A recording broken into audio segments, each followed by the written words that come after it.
ল'ৰা এটা যেতিয়া যৌৱন প্ৰাপ্ত হৈ গ'ল, চাকৰি বাকৰি পালে, বাপেক মাকৰ মনত মানে শান্তি নাই, কেনেকে এজনী ছোৱালী গোটাই দিব লাগে আৰু ল'ৰাটোক বিয়াখন পাতি দিব লাগে।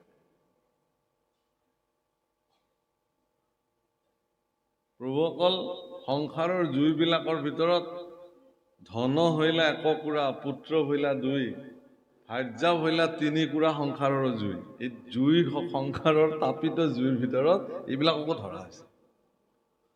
ধন জুই মানুহৰ কাৰণে তাপ সৃষ্টি কৰিব পৰা, পুত্ৰ কন্যা এইবিলাক তাপ সৃষ্টি কৰিব পৰা জুই, আৰু ভাৰ্যাও একুৰা জুই।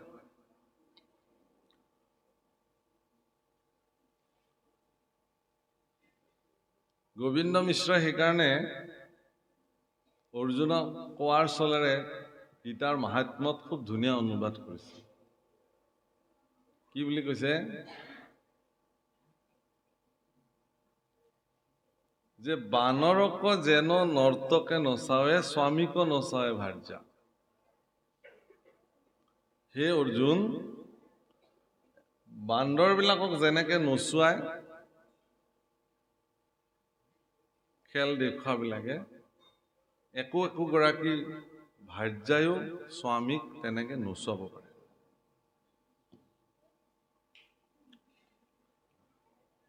এই জুইবিলাকৰ তাপত পুৰুষজনে বা ব্যক্তিজনে তেওঁ সহিব পৰাকে তেওঁৰ যিমান সহনশীল শক্তি আছিল, এৰি দিওঁতে দিওঁতে দিওঁতে দিওঁতে সহি থাকি থাকি থাকি থাকি এটা সময়ত সেইবোৰৰ পৰা তেওঁ কি হৈ যায়, সহনশীল শক্তিটো তেওঁৰ নাইকিয়া হৈ যায়, আৰু তাৰ পৰা ওলাই আহিব পৰা ক্ষমতাও নাই। এইটোতো জাগতিক জগতৰ নিয়ম।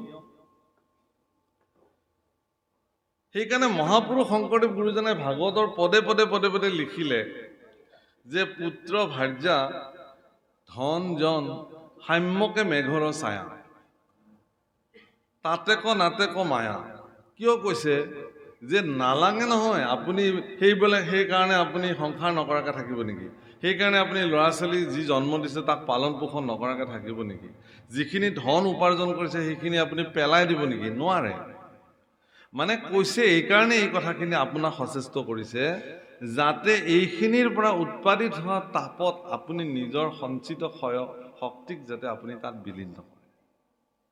যিমানখিনিলৈকে আপুনি সহিব পাৰে সিমানখিনিৰ ভিতৰতে আপোনাৰ শক্তিখিনি খৰচ কৰক। অৰ্থাৎ আমি ধন উপাৰ্জন কৰিবৰ কাৰণে যি ধৰণে 24 ঘণ্টা তন মন আমি বিলাকে খৰচ কৰিব পাৰোঁ, ঈশ্বৰ সাধনাৰ কাৰণে আমি নকৰোঁ। পুত্ৰ কন্যাক সামৰ্থ্যৱান কৰি তুলিবৰ কাৰণে যিমানখিনি অহোপুৰুষাৰ্থ আমাৰ জীৱনত আমি কৰোঁ, ঈশ্বৰ সাধনাৰ কাৰণে, নাম সাধনাৰ কাৰণে সিমানখিনি অহোপুৰুষাৰ্থ আমাৰ জীৱনত আমি নকৰোঁ।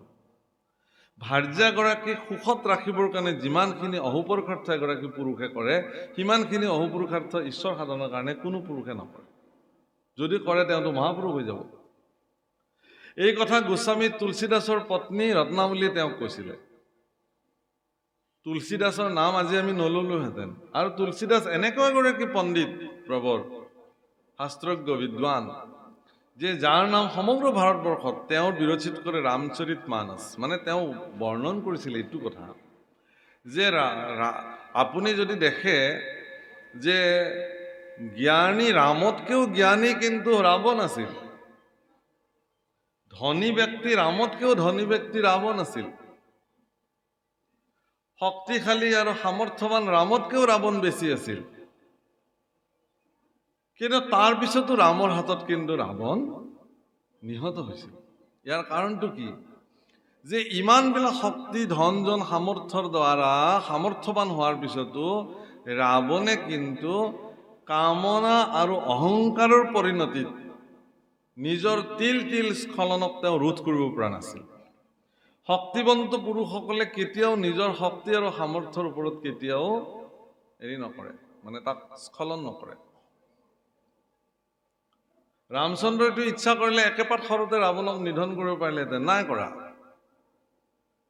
ৰাৱণক তিল তিলকে ভাবিবৰ কাৰণে সময় দিছে।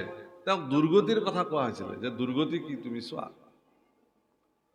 সেই বাপসকল, সকলো শক্তি আৰু সামৰ্থ্যৰে সামৰ্থ্যৱান হোৱাৰ পিছতো যদি ঐশ্বৰিক শক্তি, আধ্যাত্মিক শক্তিৰে এজন ব্যক্তি সামৰ্থ্যৱান নহয়, তেতিয়াহ'লে তেওঁৰ জীৱনত প্ৰাপ্ত হোৱা সেই সামৰ্থ্যৰে তেওঁ কেতিয়াও সফল মনুষ্য জীৱন যাপন কৰিব নোৱাৰে। আমাৰ ল'ৰা ছোৱালীকো আমি এই কথা শিকাব লাগে যে তুমি যিমান বিদ্বানী হোৱা, তুমি যিমান ধনৱান ব্যক্তি নোহোৱা কিয়, তুমি যিমান শক্তিশালী চিন্তাৰ ব্যক্তি নোহোৱা কিয়, তোমাৰ মনত যদি আধ্যাত্মিক চেতনাই ক্ৰীড়া নকৰে, তেতিয়াহ'লে তোমাৰ দ্বাৰা উপাৰ্জিত ধনে কল্যাণকাৰী কামত ব্যৱহাৰ হয় নে নহয় তাত সন্দেহ আছে। তোমাৰ শৰীৰত অৰ্জিত শক্তিয়ে ভাল কামত ব্যৱহাৰ হ'বনে নাই তাৰ কাৰণে আপোনালোকে এইকেইটা দিনতে খুব এটা ডাঙৰ বাতৰি এটা মানে হেৰি হৈ আছে ছ'চিয়েল মিডিয়াত, যে এজন IIT মুম্বাইৰ পৰা এৰস্পেচ ইঞ্জিনিয়াৰিং কৰা এজন ব্যক্তিয়ে কুম্ভ মেলাত আহিছে। তেওঁ কিন্তু আচলতে তেওঁ হাৰিয়ানাৰ আছিল ল'ৰা, কিন্তু তেওঁ সেই সময়ত মুম্বাই IITৰ এৰস্পেচ ইঞ্জিনিয়াৰিঙৰ তেওঁ ফাৰ্ষ্ট ক্লাছ ইঞ্জিনিয়াৰ, কিন্তু তেওঁ আজি ঈশ্বৰ সাধনাত নিজক বিলীন কৰিছে। উছামা বিন লাডেনো এগৰাকী ইঞ্জিনিয়াৰ আছিল, তেওঁৰ সাধনাখিনি ক'ত লগাইছিল সেয়াও আপোনালোকে জানে। গতিকে কোনোবা এজন ইঞ্জিনিয়াৰ হ'ল বুলি, ডাঙৰ শিক্ষিত হ'ল বুলি তেওঁৰ সাধনাখিনি ক'ত ব্যৱহাৰ কৰিব সেইটো ডাঙৰ কথা।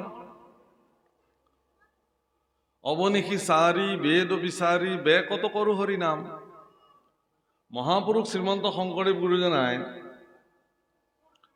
গোটেই দিন ৰাত বেদ আদি শাস্ত্ৰ আদি অধ্যয়ন কৰিলে, বিচক্ষণ পণ্ডিত হিচাপে নিজক তেওঁ প্ৰতিষ্ঠা কৰিছিল।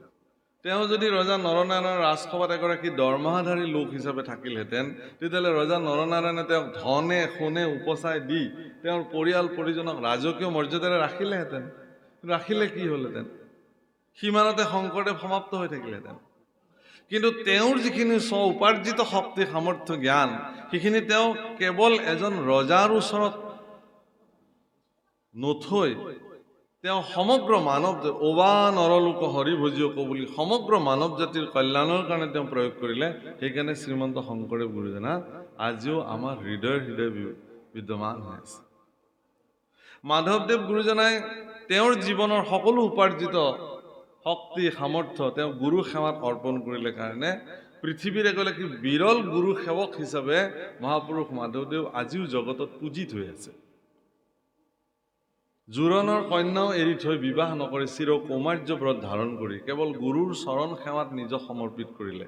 সেইকাৰণে মাধৱদেৱ পৃথিৱীৰ বিৰল গুৰু সেৱাৰ অধিকাৰী হিচাপে আজিও বিবেচিত। শ্ৰী শ্ৰী নাৰায়ণ দাস ঠাকুৰ এটা মহাপুৰুষৰ একান্ত সেৱক, ধনজন ঐশ্বৰ্য বিভূতিৰে তেওঁ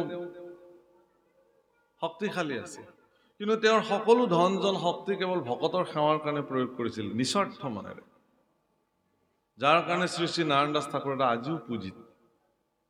সেইকাৰণে সেই প্ৰভুসকল ইয়াতো এই কথাটোকে কৈছে যে আপোনাৰ যি নাথাকক কিয়,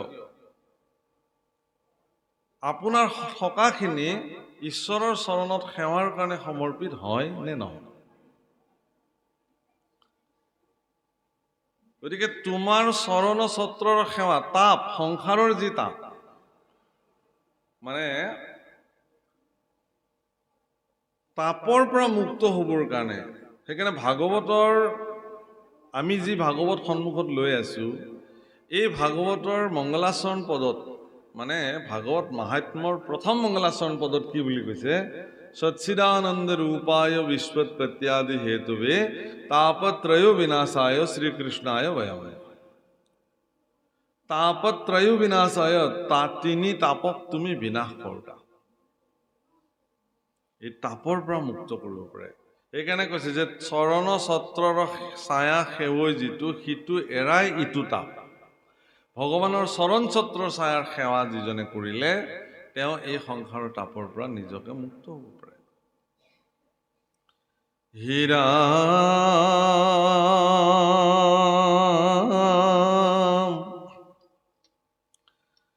সবে পৰিহৰি চৰণ দূতয় তোমাৰ কৰিলো সাৰ।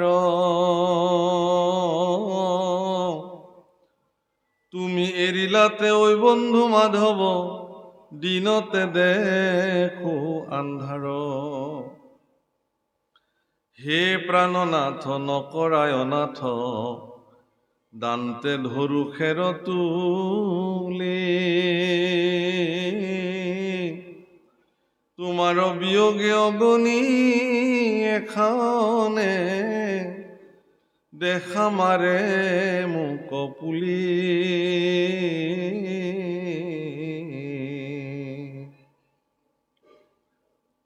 আৰ এহি বুলি সন্ত উদ্ধৱ মহন্ত আতি প্ৰেম অনুৰাগে অনেক কাতৰ কৰিয়া কান্দন্ত পৰিয়া কৃষ্ণ ৰৱাগে। এহি বুলি সন্ত উদ্ধৱ মহন্ত, উদ্ধৱক মহন্ত বুলি কৈছে, সন্ত বুলি কৈছে। সন্তটো আপোনালোক প্ৰভুসকল, সন্ত আপোনাক হ'ব, কাৰণ ঈশ্বৰ চিন্তাক নিজক সমৰ্পিত কৰিব পৰা জনকে সন্ত বুলিছে, সাধু বুলিছে, মহন্ত বুলিছে। উদ্ধৱ তেনেকুৱা এগৰাকী মহন্ত যিজনে কৃষ্ণ সেৱা ব্যতিৰেকে তেওঁৰ জীৱনত অন্য কোনো সেৱাক তেওঁ প্ৰাধান্য দিয়া নাই। সেই সময়ত উদ্ধৱো এগৰাকী শিক্ষিত ব্যক্তি হিচাপে তেওঁ কংসৰ ওচৰত গৈও ৰাজকাৰ্য চম্ভালিব পাৰিলেহেঁতেন, ৰাজকীয় মৰ্যাদাৰে জীৱন অতিবাহিত কৰিব পাৰিলেহেঁতেন, কিন্তু তেওঁ নকৰিলে। মহাভাৰতীয় যুগলৈ যদি আপুনি যায় দেখিব যে এগৰাকী অতি বিদ্বান লোক, অতি পণ্ডিত, যাৰ নাম মহামতী বিদুৰ, কিন্তু তেওঁ বাধ্যত পৰি চৰকাৰী পদবীত তেওঁ নিযুক্ত হৈ থাকিল যদিও তেওঁ কিন্তু চৰকাৰী কোনো ধৰণৰ সুবিধা তেওঁৰ জীৱনত তেওঁ গ্ৰহণ নকৰিলে। সন্তবিলাকৰ এইটো বিশিষ্টতা। কোনো ধৰণৰ দৰমহা নললে, অবৈতনিক আছিল। তেওঁ প্ৰধানমন্ত্ৰী আছিল হস্তিনাপুৰত, চক্ৰৱৰ্তী ৰজা। প্ৰভুসকল মনত ৰাখিব, চক্ৰৱৰ্তী ৰজা মহাৰাজ ধৃতৰাষ্ট্ৰৰ তেওঁ প্ৰধানমন্ত্ৰী আছিল। অখণ্ড ভাৰতবৰ্ষ, আজিৰ দৰে অকণমান ভাৰতবৰ্ষ নহয়, সমগ্ৰ জম্বুদ্বীপ অখণ্ড ভাৰতবৰ্ষ, য'ত হস্তিনাপুৰ ৰাজধানী, তাৰ পৰা সমগ্ৰ পৃথিৱী তেওঁলোকে পৰিচালন কৰিছিল। এনেকি তেওঁৰ পত্নী গান্ধাৰীৰ গান্ধাৰ ৰাজ্যও তেওঁৰ অধীনত আছিলে। গান্ধাৰ ক'ত আছিল? আজিৰ কান্দাহাৰ, একদম আৰৱলৈকে, সেই ভূমি পৰ্যন্ত ধৃতৰাষ্ট্ৰই নিজৰ শাসনত ৰাখিছিলে। তেনেকুৱা এগৰাকী প্ৰভাৱশালী ৰজাৰ প্ৰধানমন্ত্ৰীৰ দায়িত্বত থকা বিদুৰে কোনো ধৰণৰ চৰকাৰী সা সুবিধা, কোনো ধৰণৰ ঘৰ, ধন টকা পইচা মৰ্যাদা কোনো গ্ৰহণ কৰা নাছিল। তেনেকে আছে। যিদিনাখন ভগৱান শান্তি দূত হিচাপে হস্তিনাপুৰলৈকে আহিছিল যুধিষ্ঠিৰৰ কথা মতে, সেইদিনাখন ভগৱান কৃষ্ণক, দ্বাৰকাধীশ ভগৱান কৃষ্ণক হস্তিনাপুৰৰ সিংহ দ্বাৰৰ পৰা আদৰি অনা হৈছিল। আৰু দুৰ্যোধন দুঃশাসনৰ নিৰ্দেশত অত্যন্ত বিলাসবহুল কক্ষ নিৰ্মাণ কৰিছিল, য'ত ভগৱান দ্বাৰকাধীশ থাকিব। কৃষ্ণ দ্বাৰিকাৰ পৰম শক্তিশালী এগৰাকী পুৰুষ, তেওঁ আহিব, তেওঁ থাকিব। সেইকাৰণে তেওঁৰ কাৰণে এইকাৰণেই এইটো দিছিলে যে দ্বাৰিকাখন এনেকুৱা এখন ৰাজ্য ভগৱানে নিৰ্মাণ কৰিছিল, কোনো ৰজাৰ অধীনত তেওঁলোক নাছিল, আৰু তাত ৰজাও নাছিল। তেওঁ নিজেই দ্বাৰকাখন পৰিচালনা কৰিছিল। সাগৰক কওঁতে সাগৰে বুকু পৃষ্ঠ উঠাই দিছিলে, আৰু তাতে তেওঁ ৰাজ্যখন নিৰ্মাণ কৰি তেওঁৰ পৰিয়াল পৰিজন সৈন্য সামন্ত নাৰায়ণী খানালৈ তাত তেওঁ নিবাস কৰিছিল। ধন জন ঐশ্বৰ্য বিভূতিৰে ভৰপূৰ আছিল দ্বাৰকা। সুখ সমৃদ্ধিৰ কোনো পৰিভাষা নাছিল তাত, কেৱল সুখ আৰু সুখ, সমৃদ্ধি আৰু সমৃদ্ধি, ধন টকা পইচাৰে বিধৌত আছিল দ্বাৰকা। সেইকাৰণে দ্বাৰকাধীশ ভগৱান কৃষ্ণক ৰাখিবৰ কাৰণে হস্তিনাপুৰত এনেকুৱা ব্যৱস্থা কৰা হৈছিল, সেই ব্যৱস্থাত অত্যন্ত বিলাসবহুল ব্যৱস্থা ভগৱান কৃষ্ণৰ কাৰণে কৰা হৈছিল। কিন্তু এনে বিলাসবহুল ব্যৱস্থাক পৰিত্যাগ কৰি ভগৱান কৃষ্ণই বিদুৰৰ ঘৰত নৈশ যাপন কৰিবৰ কাৰণে সিদ্ধান্ত লৈছে। অথচ বিদুৰে কৈছে যে মই তোমাৰ ঘৰলৈ যাম। বিদুৰে মুখেৰে না কৰিবৰ কাৰণে কোনো ধৰণৰ সুযোগ নাপালে। ভগৱানে মোৰ তাতে থাকিম বুলি কৈছে, হ'ব, লৈ গুচি আহিলে। কিন্তু বিদুৰৰ ঘৰত সেই সময়ত নে শুবলৈ এখন বিচনা আছিল, নে বহিবলৈ এখন চেয়াৰ আছিল, কি একো নাই। খাবলৈ কিবা অন্ন পৰমান্ন ফল দ্ৰব্য একো নাছিল। তথাপি ভগৱানক তেওঁ ঘৰলৈ লৈ আহিছে।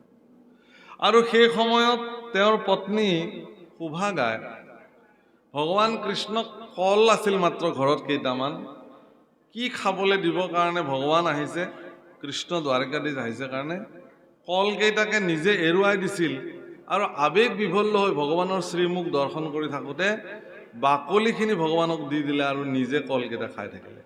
আৰু ভগৱান কৃষ্ণই পৰম তৃপ্তিৰে সেই বাকলিবিলাক এনেকৈ চুবাই চুবাই খাইছিল। এই দৃশ্য দেখি বিদুৰে চকু পানী টুকি টুকি বাৰে বাৰে বাধা দিবলৈ যায় আৰু ভগৱান কৃষ্ণই বিদুৰক বাধা দিয়ে, না, মোৰ ভক্তই ইমান স্নেহপূৰ্বক যে দিছে, এই বাকলিকেইটাই পৰম অমৃত হৈ গৈছে। এনেকুৱা অমৃত মোক লক্ষ্মীও আজিলৈকে মোক বৈকুণ্ঠত আজিলৈকে দিব পৰা নাই। এই বাক্য ভগৱানে স্বীকাৰ কৰিছে। নিজ জাতিত জন্মগ্ৰহণ কৰা সুবৰী আয়ে যিকেইটা বগৰী কামুৰি কামুৰি থৈ দিছিল আধা খাই খাই, ভগৱান শ্ৰী ৰামচন্দ্ৰ অযোধ্যাপতি দশৰথৰ জ্যেষ্ঠ পুত্ৰ যুৱৰাজ শ্ৰী ৰামচন্দ্ৰই পৰম তৃপ্তিৰে তাক ভক্ষণ কৰিছে। তাকে দেখি লক্ষ্মণে সুবৰীক কৈছিল, আই, তুমিনো জুঠা ফলখিনিহে দাদালে থব পাৰিলানে? সুবৰীয়ে কৈছিল যে এই কথাটো মই ভবাই নাছিলো নহয়।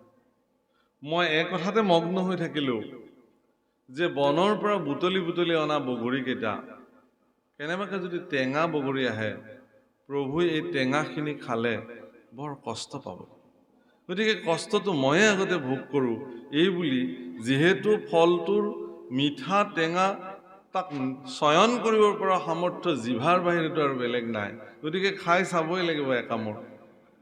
গতিকে তেওঁ ক'ব নোৱাৰাকৈ ফলটো একামোৰ একামোৰ খাই খাই জিভাৰে আস্বাদন কৰি কেৱল অত্যন্ত সোৱাদিষ্ট আৰু মিঠা বগৰীকেইটা প্ৰভুৰ কাৰণে থৈ দিছিল। তাৰমানে কি, বাহ্যিকতাটোত যদিও দেখিবলৈ এইটো জুঠা ফল, কিন্তু ইয়াৰ আভ্যন্তৰীণ যিটো ভাৱনা সেইটো ইমানেই উচ্চ স্তৰ যে তাক ভাবিব নোৱাৰি, তাৰ কোনো ব্যাখ্যা দিব নোৱাৰি। সেইকাৰণে প্ৰভুসকল মনত ৰাখিব আপোনালোকে এই কথাটো যে ভক্তিত বাহ্যিকতাৰ কোনো স্থানেই নাই। দেখুওৱা ভক্তিৰ ভগৱানৰ হাতত তাৰ কোনো হেৰি নাই, কামেই নাই।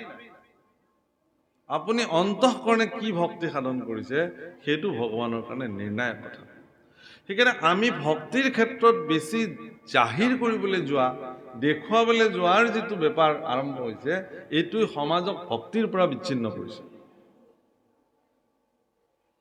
কোনোবা এজন ব্যক্তিয়ে নামঘৰলৈ জীৱনত গৈও নাপাব পাৰে, কোনোবা এজন ব্যক্তিৰ জীৱনত মঠ মন্দিৰলৈ নেযাবও পাৰে, কিন্তু তেওঁৰ অন্তৰতে যদি ঈশ্বৰ বিদ্যমান কৰি ৰাখিছে, তেওঁৰ জীৱনত কেতিয়াও যদি কাৰো অকল্যাণী কৰ্ম এটাও কৰা নাই, সকলো জীৱৰ প্ৰতি তেওঁৰ কেৱল দয়া আৰু কৰুণা দৃষ্টিৰে ভৰপূৰ হৈ আছে, তেতিয়াহ'লে তেওঁ যি ভক্তি সাধন কৰিব ভগৱানে সেই ভক্তিকহে স্বীকাৰ কৰিব। এইটো বহুত ডাঙৰ কথা। হনুমানক উপহাৰ স্বৰূপে মাতৃ সীতাই অত্যন্ত মূল্যৱান হাৰ এডাল উপহাৰ দিছিলে ৰাজসিংহাসনত বহাৰ পিছত। আৰু হনুমানে প্ৰত্যেকটো মুকুতা দাঁতেৰে কামুৰি কামুৰি এনেকে ফটাই ফটাই গোটেই মালাধাৰে বিকৃত কৰি পেলালে। কোনোবাৰ দৃষ্টিত বনৰ বান্দৰেনো মুকুতাৰ মালা কি মূল্য বুজে, কিন্তু যেতিয়া হনুমানক সোধা হ'ল, হনুমানে চাইছিল যে মই কামুৰি কামুৰি চালো ইয়াৰ ভিতৰত ৰাম আছেনে নাই, দেখিলো যে ৰাম নাই দেখোন। য'ত ৰামেই নাই তাতে মোৰ কাম নাই। সেইটো বস্তু হাম ৰাম জি কি ৰাম জি হামাৰে হায়, খুব ধুনীয়াকে ভজন গায়। মই ৰামৰ ৰাম মোৰ, মই তোমাৰ তুমি মোৰ। ভগৱানে ভাগৱততে খুব ধুনীয়াকে উল্লেখ কৰিছিলে, সিও ভৈলা মোৰ ময়ো ভৈলো তাৰ। ভগৱানৰ বাণী দেই প্ৰভু, যে একান্ত চিত্তে সম্পূৰ্ণ শুদ্ধ হৃদয়েৰে সমৰ্পিত মনোবৃত্তিৰে কল্যাণকাৰী চিন্তাৰে আপুনি যদি নিজকে ভগৱানৰ ওচৰত সমৰ্পিত কৰিব পাৰিছে, তেতিয়াহ'লে আপোনাৰ ভক্তিক ভগৱানে স্বীকাৰ কৰিব। অন্যথা আপোনাৰ কুন্তী দেৱীয়ে সদায় ৰাতিপুৱা এপাহ পুষ্প লৈ পেলাই ভগৱানৰ মন্দিৰলৈ যায়। যি পালে আৰু গা ধুই উঠি যি পালে এদিন দেখিলে যে এপাহ সুগন্ধিযুক্ত পদুম ফুল হাতত লৈ কুন্তী দেৱী মন্দিৰলৈ আহিছে। গান্ধাৰী বোলে তুমি কলে যোৱা? বোলে মই কৃষ্ণ মন্দিৰলৈ যাওঁ, ভগৱানৰ মন্দিৰলৈ যাওঁ। গান্ধাৰীয়ে পুত্ৰ দুৰ্যোধনক কলে, বোলে দুৰ্যোধন, কাইলৈ প্ৰাতঃতে মই যেতিয়া মন্দিৰলৈ যাম, তুমি মোক সোণৰ ফুল অলপ আনি দিবা, মই ভগৱানক সোণৰ ফুলেৰে পূজা কৰিম কালি। কুন্তীয়ে যদি বনৰ পৰা ছিঙি নিয়া এপাহ পদুম ফুলেৰে পূজিলেই ভগৱান তেওঁৰ প্ৰতি ইমান সুপ্ৰসন্ন হৈ যায়, মই সোণৰ ফুলেৰে পূজা কৰিম। হ'ব, যোৱা আজ্ঞা মাতা। দুৰ্যোধনে কি কৰিলে? মাতৃৰ বাক্য পালন কৰিলে। পিছদিনা ৰাতিপুৱা কুন্তী দেৱীয়ে এপাহ পুষ্প লৈ পেলাই পূজিবলৈ যাব ওলালে, আৰু ভগৱান সাক্ষাৎ তেওঁৰ সন্মুখত আহি বিষ্ণু থিয় হ'ল যে আই, মোক ইয়াতেই দিয়া তোমাৰ পুষ্প। বোলে এইটোতো মই মন্দিৰতহে দিওঁ তোমাক। বোলে আজি বোলে মন্দিৰলৈ যাব নালাগে। বোলে কিয়? বোলে দুৰ্যোধনে এনেকে সোণৰ ফুলেৰে ঢাকি ঢকিলে, তাতে তোক সোমাবলৈ মোৰো জাগা নাই, আৰু তুমি ক'ৰ পৰা সোমাবা, সেইকাৰণে মই নোসোমালোৱে আজি মন্দিৰত। কিন্তু তোমাৰ এই যি ভক্তিযুক্ত মোক যিখিনি পুষ্প তুমি দিয়া, সেইখিনি মোৰ কাৰণে বহুত মূল্যৱান, আৰু সেইখিনিতো মই ল'বই লাগিব। সেইকাৰণে মই বাটতে ৰৈ আছো, তুমি আহিবা, তোমাৰ ভক্তিযুক্ত পুষ্পপাহ মই গ্ৰহণ কৰিম। সোণৰ ফুলেৰে একদম গুৰুআসনৰ পৰা হেৰিলৈকে যেতিয়া ঢাকি ৰাখিছে, যে ভগৱানেই সোমাব নোৱাৰে, তাত আৰু ভক্ত। তাৰমানে ইয়াৰ অৰ্থটো এইটোৱেই যে আপুনি কি দ্ৰব্যৰে ভগৱানক সন্তুষ্টি কৰিব, সেই দ্ৰব্যসমূহৰ লগত আপোনাৰ যদি মানসিকতাৰ যদি কিবা সম্পৰ্ক আছে, ভক্তি শ্ৰদ্ধা। সেইকাৰণে মানে দ্ৰৌপদীয়ে যিদিনাখন দেখিলে যে দুৰ্বাসাৰ অভিশাপত আজি সমগ্ৰ পঞ্চপাণ্ডৱ বিনাশ হৈ যাব, অদুশেষত তেওঁ ভগৱানক স্তুতি কৰিলে, হে প্ৰভু, আজি তোমাৰ বেটিৰেকে, কাৰণ মোৰ অক্ষয় পাত্ৰ আজি মই খাই ধুই থৈ দিছো, যেতিয়ালৈকে দ্ৰৌপদীয়ে অক্ষয় পাত্ৰ নোধোৱে নপখালে, তেতিয়ালৈকে সেই অক্ষয় পাত্ৰৰ পৰা যিমানে ইচ্ছা সিমানেকে তেওঁ দিব পাৰে। কিন্তু আজি এনেকুৱাহে ঘটনা ঘটিলে যে সেই অক্ষয় পাত্ৰ আজি তেওঁ ধুই পখালি ৰাখিলে। আৰু দুৰ্যোধন আৰু দুঃশাসনে দুৰ্বাসাক এনেকুৱা এটা সময়ত পঞ্চপাণ্ডৱৰ ওচৰলৈকে প্ৰেৰণ কৰিলে যে আমাৰ ভাইকেইজন বনবাসত আছে, তুমি খবৰলৈ আহা। আৰু দুৰ্বাসা আহি কিনে ক'লে যে যুধিষ্ঠিৰক ক'বা আমি আহি আছো স্নান কৰিবলৈ, তে খোৱাৰ প্ৰবন্ধ কৰিব লাগিব। ভগৱান কৃষ্ণ আহি ওলাল, আহি দ্ৰৌপদীক সুধিলে, বোলে কি হৈছে তোমাৰ? বোলে মোৰ এনেকুৱা এনেকুৱা। বোলে তোমাৰ কি হৈছে সেইবোৰ মই পিছত শুনিম, মোৰ বুঢ়াত ভোক লাগিছে, আগতে মোক খাবলৈ দিয়া। বোলে প্ৰভু সমস্যা সেইটোৱেই। বোলে মই সেইবোৰ সমস্যা পিছত শুনিম, প্ৰথমতে মোৰ ক্ষুধাটো তুমি নিবাৰণ কৰা, নিবৃত্তি কৰা। কান্দিব ধৰিলে চৰণত পৰি, যে প্ৰভু, মোৰ যি ক্ষমতা, এগৰাকী যজ্ঞত জন্ম হোৱা যাজ্ঞসেনী দ্ৰৌপদীৰ যি ক্ষমতা, প্ৰভুসকল আইসকল, দ্ৰৌপদী জনী সম্ভৱা নহয়, কোনো মাতৃৰ গৰ্ভত তেওঁৰ জন্ম হোৱা নাই, যজ্ঞৰ কুণ্ডত যাৰ জন্ম হৈছে যাজ্ঞসেনী। গতিকে তেনেকুৱা শক্তিশালী এগৰাকী নাৰী, যি দ্ৰৌপদীৰ কেশত দুৰ্যোধনে ধৰিলে কাৰণে, দুঃশাসনে ধৰিলে কাৰণে গোটেই 100 পুত্ৰ বিনাশ হৈ গ'ল পাণ্ডৱ কৌৰৱ। ইমান শক্তিশালী নাৰী দ্ৰৌপদী।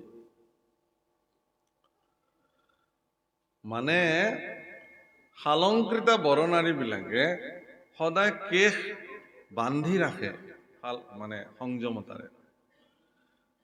এবাৰ লক্ষ্মী আহে, কি দেৱী ৰুক্মিণী আৰু ভগৱান কৃষ্ণ এনে কথা পাতি আছিল। সেই সময়ত ৰুক্মিণী আয়ে চুলি ধুই পেলাই ঘৰৰ ভিতৰতে চুলিৰ প্ৰসাধন কৰি আছিলে। আৰু ভগৱান অন্তঃপুৰত গৈ খুব চলে পৰিহাসে ৰুক্মিণীক এনেকুৱা কিছুমান কথা ক'লে সেই কথাত ৰুক্মিণী মুধাচুত হৈ গ'ল, বেহুচ হৈ গ'ল শুনি শুনি। যেতিয়া বেহুচ হৈ পৰি গ'ল, তেতিয়া ভগৱান কৃষ্ণই তেওঁক পৰি নোযোৱাকে ধৰিলে। কিন্তু সেই সময়ত ৰুক্মিণীৰ চুলি খোলা আছিলে, আৰু এগৰাকী মহিয়সী নাৰীৰ চুলি, খোল খাই যোৱা চুলি মাটিত পৰিব কাৰণে, মাটিত পৰিলেই অনৰ্থ হ'ব, মাটিত পৰিব নোৱাৰে। সেইকাৰণে ভগৱানে তৎক্ষণাৎ চতুৰ্ভুজী ৰূপ ধাৰণ কৰি দুখন হাতেৰে ৰুক্মিণীক ধৰিছিল আৰু দুখন হাতেৰে কেশ বান্ধি সংযত কৰি ৰাখিছে। প্ৰভু অকল মনত ৰাখে। আজিকালি ফেশ্বন হৈছে চুলি মেলি ফুৰা, সেইটো বেলেগ কথা বাৰু, কিন্তু শালংকৃতা বৰনাৰীসকলে কেশ বন্ধন কৰি ৰাখে। দ্ৰৌপদীয়ে কৈছিল সেইকাৰণে যে মোৰ এই সংযমী কেশ, হে দুঃশাসন, তুমি ইয়াতে ধৰি পেলাই মোক খুলি পেলালা, ৰাজ দৰবাৰলৈকে খোলা কেশেৰে মোক তুমি লৈ আহিলা। ময়ো এই কেশ সিদিনাখনহে বান্ধিম, তোমাৰ ৰক্তেৰে মই যিদিনাখনলৈকে এই কেশ নোধোঁ। আৰু সেইটোৱে ধ্বংস সিদিনাখনৰ পৰাই আৰম্ভ হ'ব, কুৰুক্ষেত্ৰ বিনাশ কৰো। সেইকাৰণে সেই প্ৰভুসকল যে ঈশ্বৰ পুৰুষেও, সেইকাৰণে এনেকুৱা সামৰ্থ্যশালী পুৰুষসকলৰ, বিধৰ্মী পুৰুষসকলৰ সেৱা ঈশ্বৰ পুৰুষে কেতিয়াও গ্ৰহণ নকৰে। দুৰ্যোধন দুঃশাসনৰ সেৱা ভগৱানৰ ল'বলগীয়া নাই, কিন্তু পৰম পবিত্ৰ মনৰ বিদুৰৰ সেৱা ভগৱানে গ্ৰহণ কৰিছে। তেওঁৰ পত্নী শোভাগাই দিয়া তেওঁৰ বাকলিকেইটাই ভগৱানৰ কাৰণে পৰম অমৃত আছে। গতিকে ভক্তিত বাহ্যিকতাৰ কোনো কাৰণতে স্থান নাই।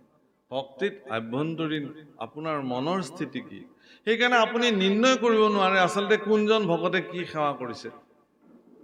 আপুনি মই ইয়াক নিৰ্ণয় কৰিব নোৱাৰো, আমাৰ সামৰ্থ্যৰ বাহিৰত। সেইকাৰণে ভক্ত দেখিলেই ভক্তৰ প্ৰতি প্ৰণিপাত জনোৱাটো প্ৰত্যেকগৰাকী ভক্তৰে নিয়ম। যে আপুনি কি কৰিছে কি কৰা নাই সেইটো মোৰ বিচাৰ্য নহয়, কিন্তু আপোনাক মই ভকত বুলিয়ে সেৱা কৰিছো। যদি মোৰ এই সেৱা গ্ৰহণ কৰিব পৰাৰ সামৰ্থ্য আপোনাৰ আছে, তো আপুনি গ্ৰহণ কৰিব। যদি গ্ৰহণ কৰিব পৰা সামৰ্থ্য নাই, তেতিয়াহ'লে তাৰ পৰিণাম আপুনি ভোগ কৰিব। হে ৰাম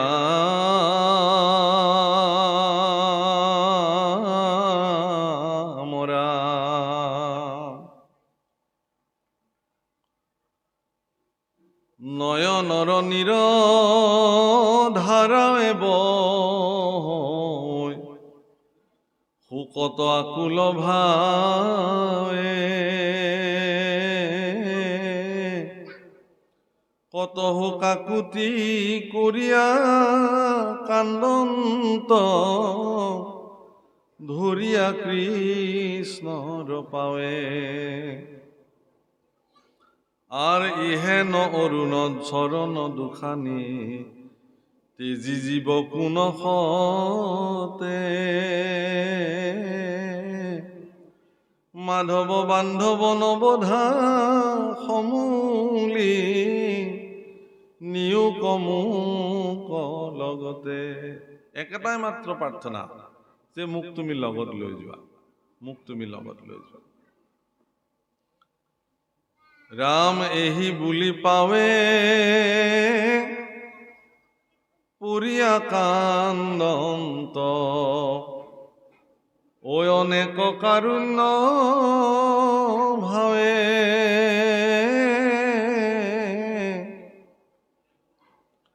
দশ দিশে দুখে দেখন্ত আন্ধাৰ, চেতন নাই কে গাৱে। অস্থিৰ হৈ গ'ল উদ্ধৱ, ব্যাকুল হৈ গ'ল, ধৈৰ্যহীন হৈ যাবলৈ যেন পৰিস্থিতি। কি হ'ব এতিয়া যদি মোক লগত লৈ নাযায় ভগৱানে? তেওঁ যদি অকলে গুচি যায়, তেতিয়াহ'লে মোৰ অৱস্থা কি হ'ব? মই কাক লৈ জীয়াই থাকিম? আজিৰ পৰা মই কাৰ কৰ্ম সাধন কৰিম? হে ৰাম ভকতৰ দুখ দেখি ভগৱন্ত, ভৈলন্ত নেত্ৰ সজল,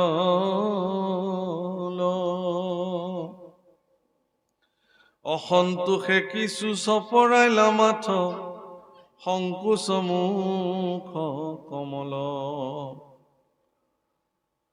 শুনা নৰলোক মহন্তৰ শোক, দেখা দুখকে নমতে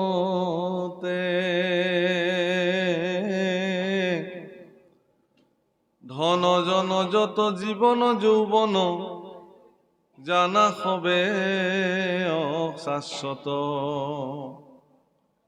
উপদেশ অকমান আহিছে আৰু উপদেশত খুব গুৰুত্বপূৰ্ণ কথা কৈছে যে হে মহন্তসকলৰ দুখ ক'ত আপোনালোকে চাওক। ধন জন জীৱন যৌৱন এইবিলাক অশাশ্বত, এইবিলাক মিছা। অশাশ্বত শব্দৰ অৰ্থটো হ'ল কি? মিছা। ধন আজি আছে কাইলৈ নাই, যৌৱন আজি আছে কাইলৈ নাই, জীৱনটো জলৰ ৰেখা, আজি আছে কাইলৈ নাই। এইবিলাক অশাশ্বত বস্তু। কিন্তু আচৰিত কথা যে আমি এইবিলাকক অশাশ্বত বুলি জানিও, মিছা বুলি জানিও, অনিত্য বুলি জানিও আমি কিন্তু এইবিলাকৰ পৰা মোহাচ্ছন্ন হবলৈ পৰা নাই। ইয়াত সেইকাৰণে কৈছে ৰাম পুত্ৰ পৰিবাৰ সকলে অসাৰ তাতে কনাতে কমায়া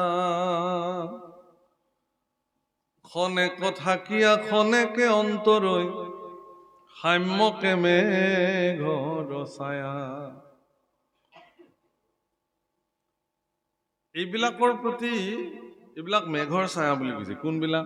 ধন জন পুত্ৰ পৰিবাৰ অশাশ্বত। বাপসকল, মই এটা বিশেষ কথাৰ পৰা আৰম্ভ কৰিছো অলপ আগে, গোস্বামী তুলসীদাসৰ কথা। গোস্বামী তুলসীদাসে ৰত্নাৱলী বুলি এগৰাকী তেওঁৰ ছোৱালীক পত্নী হিচাপে গ্ৰহণ কৰিছে। ৰত্নাৱলী দেখিবলৈ ইমানেই ধুনীয়া আছিল, সৌন্দৰ্যশালী, সেইকাৰণে তেওঁক নোচোৱাকে তুলসীদাস থাকিব নোৱাৰে। তুলসী গোস্বামী আছিল তেতিয়া। তেওঁ যজমানী ব্ৰাহ্মণ পণ্ডিত এগৰাকী আছিল। গতিকে তেওঁ কৰবালৈ পূজা পাতল কৰিব গলেও বেছি সময় নাথাকে, আৰু পূজা শেষ হোৱাৰ লগে লগে তুৰন্তে ঘৰলৈ আহে আৰু পত্নীৰ শ্ৰীমুখ দৰ্শন কৰি থাকে। বাছ ইমানেই কাম। পত্নীক নোচোৱাকে তেওঁ থাকিব নোৱাৰে। এদিন তেওঁ কৰবাৰ পৰা আহি দেখিলে যে ঘৰটো বন্ধ কৰা আছে। ঘৰ খুলি গৈ পত্নীক ইফালে মাতিলে, ৰত্নাৱলী ৰত্নাৱলী, নাই, নেদেখে। ওচৰৰ মানুহ সুধিলে যে আমাৰ ৰত্নাৱলী ক'ত গ'ল? বোলে মাকৰ ঘৰলৈ গ'ল, দেউতাকে তেওঁক নিবলৈ আহিছিলে, লৈ গুচি গ'ল, আৰু আমাক কৈ গৈছে যে তেওঁ আহিব সোনকালে, কিবা এটা বিশেষ কামত গৈছে। বাছ এইখিনি কথা শুনিবলৈহে পালে তুলসী গোস্বামীয়ে জোৰে বস্তুটোতে থৈ চিধা একদম শহুৰেকৰ ঘৰলৈ বুলি বাট পোনালে। বিৰাট প্ৰচণ্ড ৰ'দ, গোটেই দিনটো ৰ'দে ৰ'দে খোজ কাঢ়িছে। অলপ পিছত প্ৰচণ্ড বৰষুণ আহিলে। বৰষুণত তিতি তিতি গতি কিন্তু অৱৰুদ্ধ, গৈয়ে আছে, ৰোৱা নাই। বৰষুণ কাৰণে যে কৰবাত জিৰাব, ৰ'দ কাৰণে যে কৰবাত ছাঁ ল'ব, এনে নাই, গৈ আছে। পত্নীক দেখিব লাগে সোনকালে। গৈ গৈ এটা প্ৰচণ্ড নদী দেখিছে, বাৰিষা, ভৰ বাৰিষা। সেই নদী সাঁতুৰি পাৰ হৈ দিছে, কবই নোৱাৰে। আৰু এনেকে গৈ গৈ পুৱতি নিশা গৈ পত্নীৰ ঘৰ পাইছে।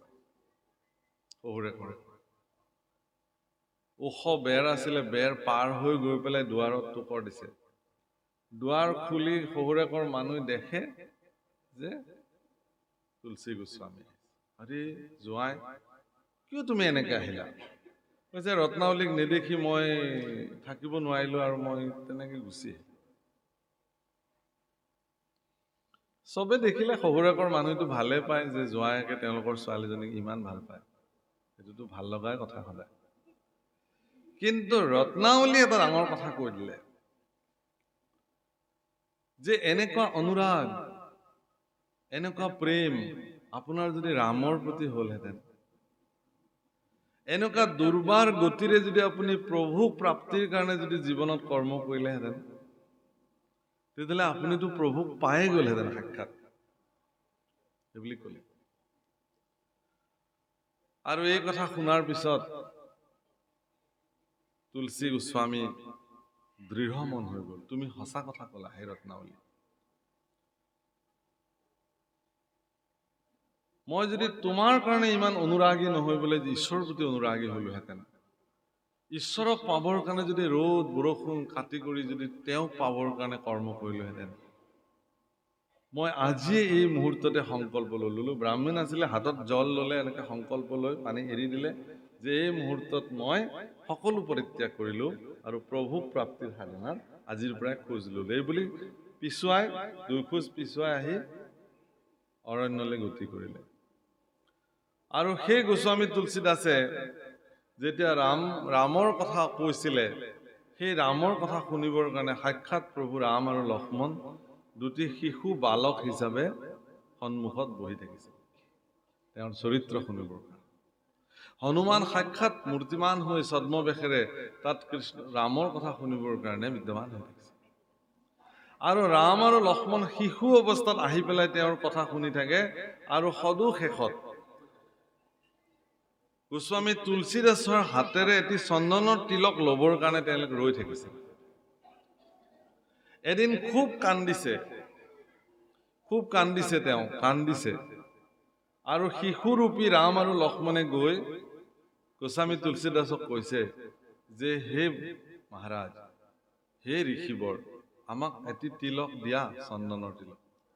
হ'ব আৰু তোমালোকে কাৰোবাৰ পৰা লোৱা, আৰু মোক আৰু আমনি নকৰিবা। এইবুলি আকৌ কান্দিছে।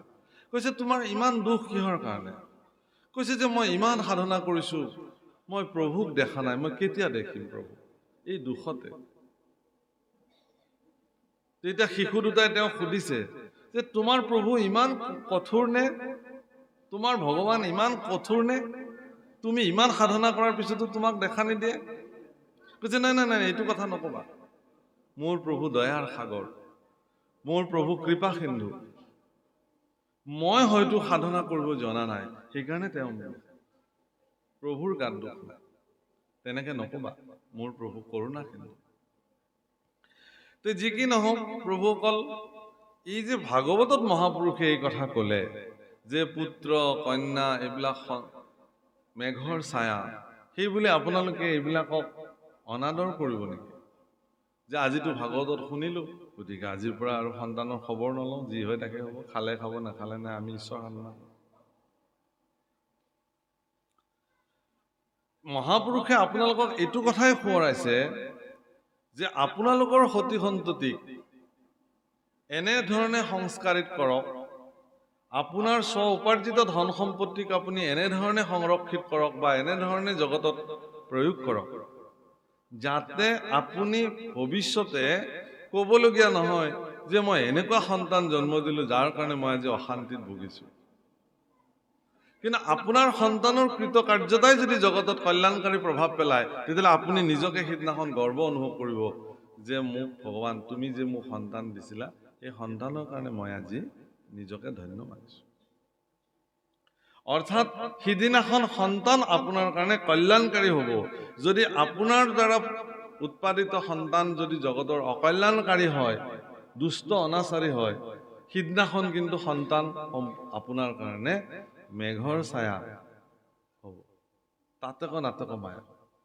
তেতিয়া আপুনি নিজেই ক'ব যে এইবিলাক এনেই মই জন্ম দিলো জগতত, ইহঁতৰ পৰা একোৱেই কামত নাই। যি কি নহওক প্ৰভুসকল,